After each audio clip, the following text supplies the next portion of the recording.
नमस्कार। आज की कक्षा में आप सबका स्वागत है।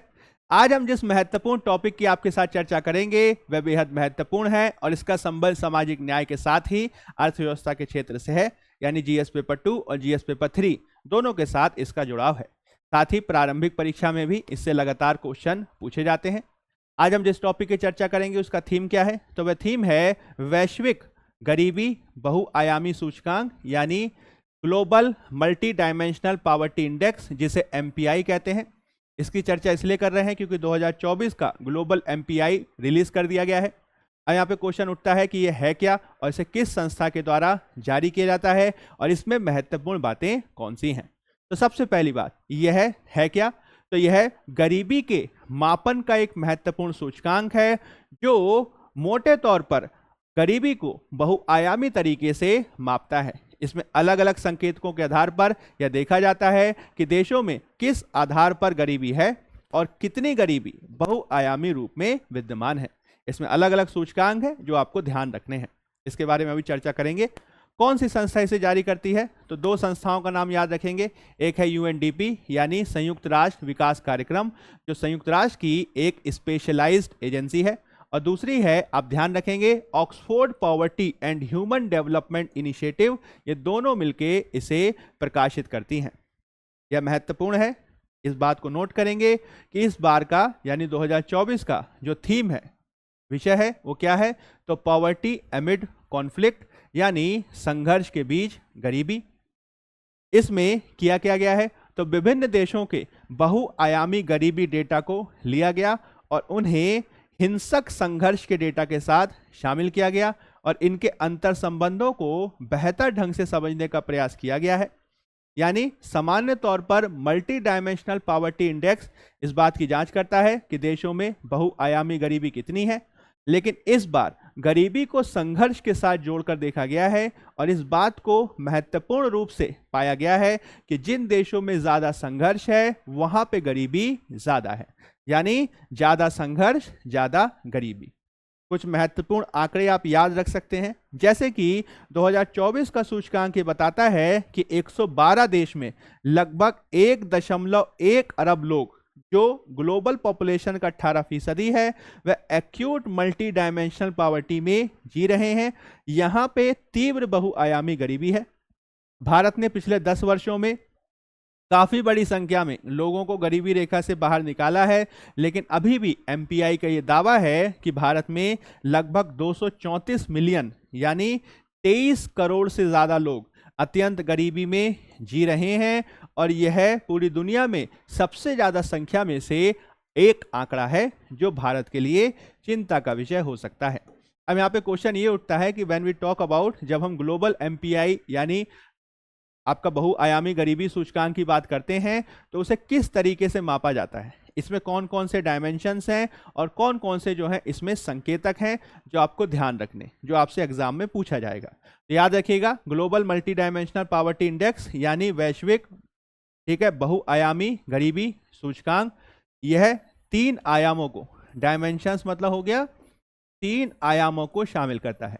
3 आयाम कौन कौन से हैं, तो पहला आयाम है हेल्थ यानी आपका स्वास्थ्य, दूसरा आयाम है एजुकेशन यानी शिक्षा, और तीसरा आयाम है लिविंग स्टैंडर्ड यानी जीवन का स्तर, किस तरीके का जीवन आप जी रहे हैं। ये क्या है, 3 डायमेंशंस हैं। इन 3 डायमेंशंस में कुछ इंडिकेटर्स हैं यानी कुछ संकेतक हैं, और कुल मिला के इसमें 10 संकेतकों को शामिल किया गया है। कितने संकेतक शामिल हैं, 10 संकेतक। कौन कौन से हैं, तो स्वास्थ्य के क्षेत्र में है आपका पोषण यानी न्यूट्रिशन, चाइल्ड मोर्टेलिटी यानी बाल मृत्यु दर, एजुकेशन में देखेंगे तो क्या है, ईयर ऑफ स्कूलिंग यानी स्कूल के कितने वर्ष, स्कूल में कितने वर्ष आपने बिताए हैं, और स्कूल में अटेंडेंस यानी आपका स्कूल में उपस्थिति कैसी रही है। इसके अलावा लिविंग स्टैंडर्ड यानी जीवन स्तर में आप किस तरीके के फ्यूल में खाना पका रहे हैं, आपके पास स्वच्छ ईंधन है या उपले जैसी सुविधा है, आपके यहाँ स्वच्छता की व्यवस्था है कि नहीं, टॉयलेट वगैरह है कि नहीं, आप पीने के पानी को किस लेवल से प्राप्त कर रहे हैं, क्या वो स्वच्छ है कि नहीं, इलेक्ट्रिसिटी की क्या स्थिति है, ये ध्यान रखना है, यानी बिजली की सुविधा है कि नहीं, हाउसिंग यानी आपका घर कैसा है, कच्चा है कि पक्का है, और आपके पास किस प्रकार की परिसंपत्ति है, 2 पहिया वाहन, 4 पहिया वाहन, किस प्रकार का वाहन है। इसी आधार पर जो है बहुआयामी गरीबी को मापा जाता है, जिसमें इसको 1/3 वेटेज देते हैं, इसको 1/3 वेटेज देते हैं और इसको 1/3 वेटेज देके देखा जाता है कि कितनी गरीबी की बहुआयामिता है और वो किस प्रकार से देखी जा रही है। आप ध्यान रख सकते हैं इसको। यानी अगर आपसे पूछा जाए कि भाई ग्लोबल एमपीआई यानी बहुआयामी गरीबी सूचकांक है क्या, तो आप ध्यान रखेंगे यह गरीबी की एक माप है जिसमें गरीबों के शिक्षा, स्वास्थ्य और जीवन स्तर के क्षेत्रों में अभावों की माप की जाती है। इसमें अलग अलग प्रकार के आयाम, अलग अलग प्रकार के संकेतक हैं, जिसमें यदि 1/3, 1/3 या अधिक संकेतकों में, ठीक है, 1/3 या अधिक संकेतकों में वंचना, जिसको डेप्रिवेशन कहते हैं, वंचना देखी जाए तो वह बहुआयामी गरीब की श्रेणी में आएगा। इंपॉर्टेंट बात यह है कि ये 2010 से ही लगातार जारी किया जा रहा है और यह जो वैश्विक आप कह सकते हैं मानक है, जिसको एसडीजी कहा जाता है, सतत विकास लक्ष्य है, जो प्राप्त करने का लक्ष्य रखा गया है आपके आने वाले वर्षों में यानी 2030 तक। इसमें 17 ऐसे लक्ष्य हैं। इसका एसडीजी 1 यानी पहले लक्ष्य से इसका डायरेक्ट संबंध है, जिसमें हर जगह गरीबी को उसके सभी रूपों में समाप्त करने का लक्ष्य रखा गया है। और किस देश ने गरीबी को उन्मूलित करने में कितनी प्रगति की है, इसका वैश्विक मापन करने में ग्लोबल एमपीआई एक बेहद महत्वपूर्ण मानक है जो आपको ध्यान रखना है। इसमें कौन कौन से डायमेंशंस हैं आप याद कर लीजिएगा। स्वास्थ्य है, शिक्षा है और जीवन स्तर है। इसमें कौन कौन से इंडिकेटर्स हैं, तो 10 हैं। इसमें स्वास्थ्य में आ जाएगा आपका पोषण, बाल मृत्यु दर, स्कूलिंग ईयर और स्कूल अटेंडेंस, और आपका ईंधन, स्वच्छता, स्वच्छ पानी, बिजली, घर और परिसंपत्ति। और इसके माध्यम से देखा जाता है कि गरीबी की गहनता कितनी है, यानी इंटेंसिटी ऑफ गरीबी कितनी है, और इसमें हेड काउंट रेशियो को भी ध्यान में रखा जाता है, यानी कितने लोग गरीब हैं। इस आधार पर जो है एमपीआई देखा जाता है। अब यहाँ पे क्वेश्चन ये उठता है कि क्या भारत में भी इस तरीके का कोई प्रयास किया गया है, तो इसमें आप ध्यान रखेंगे कि नीति आयोग के द्वारा भी 2021 से भारत का विशिष्ट, ठीक है, याद रखेंगे, भारत का विशिष्ट एमपीआई लॉन्च किया गया, जिसे नेशनल एमपीआई कहते हैं, यानी राष्ट्रीय बहुआयामी गरीबी सूचकांक।